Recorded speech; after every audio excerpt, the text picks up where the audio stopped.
focuses on issues of most importance to women and their families: breast cancer and gender-based violence. Nothing more important than those two to our women, to our customers, to the communities that we serve.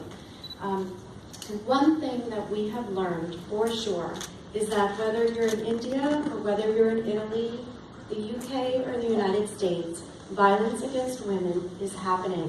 There are degrees of how it's reported in the news. There are all forms of violence that are taking place. It's not unique to one culture, one religion, one economic group. It's everywhere. The Avon Foundation, we launched our Speak Out program because we want to give women a voice to be able to talk about these issues. It's very scary, as we know. It's hard to come forward. And yet, we need people to come together. The Justice Institutes do just that. They give an opportunity for people who are focusing on these issues to sit at tables and to have very lively discussions over the course of several days to say, this is my perspective on violence, this is how I see it, I'm a police officer, this is what I'm dealing with, I'm a magistrate, this is what I'm dealing with, an NGO, an advocate. And yet, we need to look at this issue from the perspective of the victim. We have to remember at all times who we're here to serve and how to hold batterers accountable. The countries that we select have excellent laws. There are laws in place. Are they being implemented properly? And how can we help facilitate that conversation? So as the funder, all across 70 markets, we want to be able to convene meetings such as this, and that's exactly what the Justice Institutes do. Thank you. That's great. You talked about your perspective, certainly the perspective of the victim. One perspective that I'm curious to hear about is from the perspective of an implementer, someone who's providing direct services. So Priti, for you, what is the impact of the Justice Institute?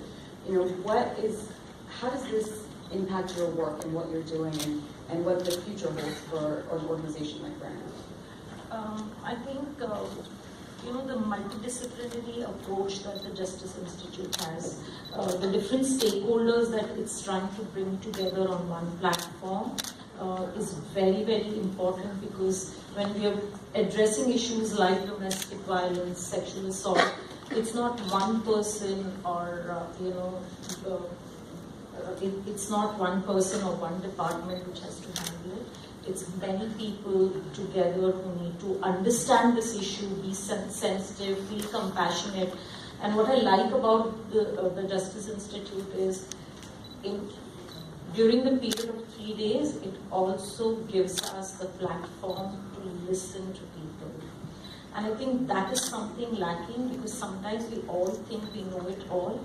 And when we begin to think we know it all, it's impacting negatively the community which is most affected, because nobody's hearing her. And I think what the community really wants, the affected person really wants, is that all those who have the power to listen to her voice, to understand what is it that she wants. And I think that's something that the Justice Institute really tries to do. And if that process really begins, I think it's going to have a great impact on I use the word affected community, who are affected the most. I think it's really going to benefit them the most. Thank you. Gigi, talk to me about how you pick partners like Priti to work with, like Ravi. Well, Vital Voices has a broad network of women leaders and outstanding male leaders all around the world that do impactful and innovative work in their own communities.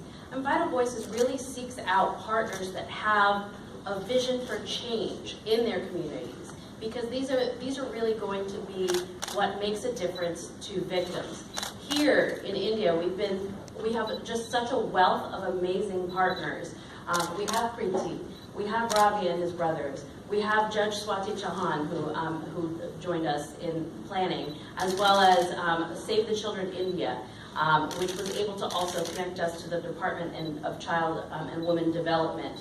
And of course, we have the support of our friends at Avon and the U.S. Department of State. And it's really these kinds of partnerships coming together, bringing together these powerful leaders that have a vision for what's needed in their own communities to improve the life within their community for their own people that is going to drive change.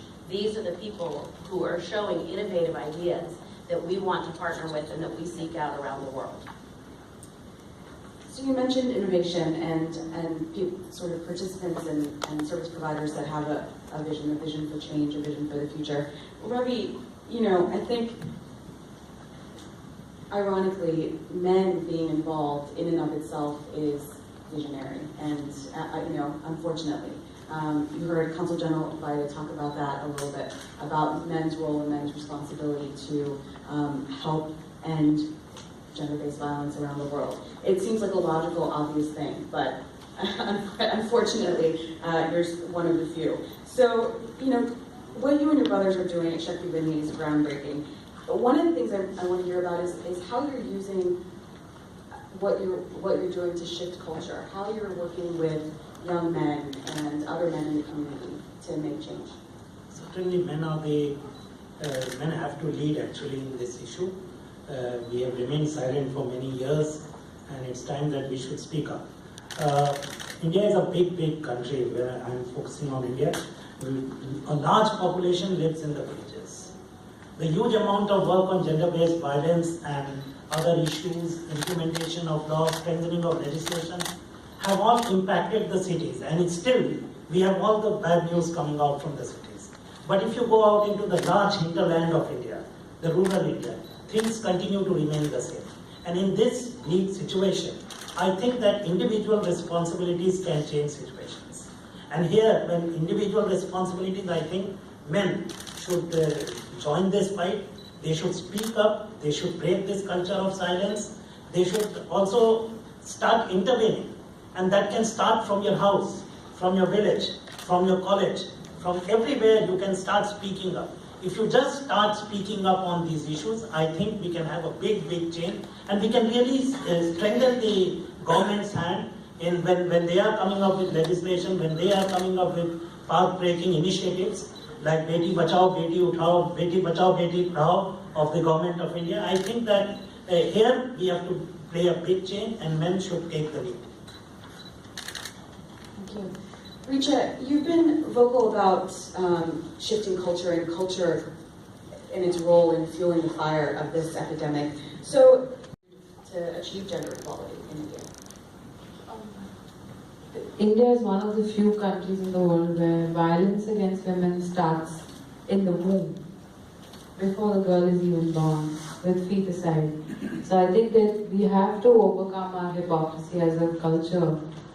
एक तरफ तो हम नवरात्रि मनाते हैं, 9 days of fasting for the goddess, there's Durga Puja, there's all kinds of goddesses in India that are worshipped and praised, perhaps more than other cultures.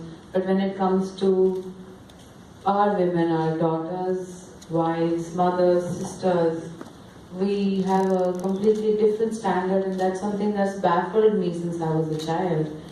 More than educating the girls know that they are at par. We have to give them confidence that they can do whatever they want in the world. It's also about educating the men to not treat the women any differently, because it starts from there.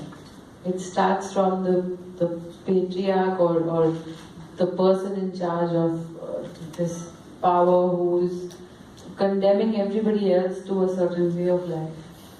And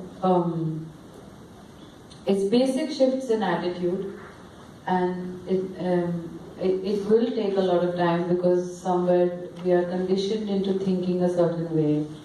And it's a very large topic, because it questions sort of culture, religion, tradition, and but I think it's time we question some stuff. If we don't question it, then who will?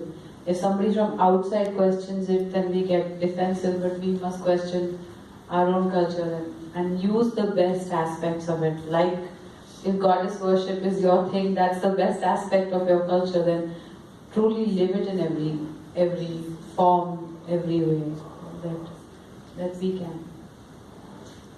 Thank you. until that time, it's going to take some time to shift those attitudes. There are the laws that are in place. That is also what the Justice Institute is really about, is also talking about what's happening. Ravi, what is currently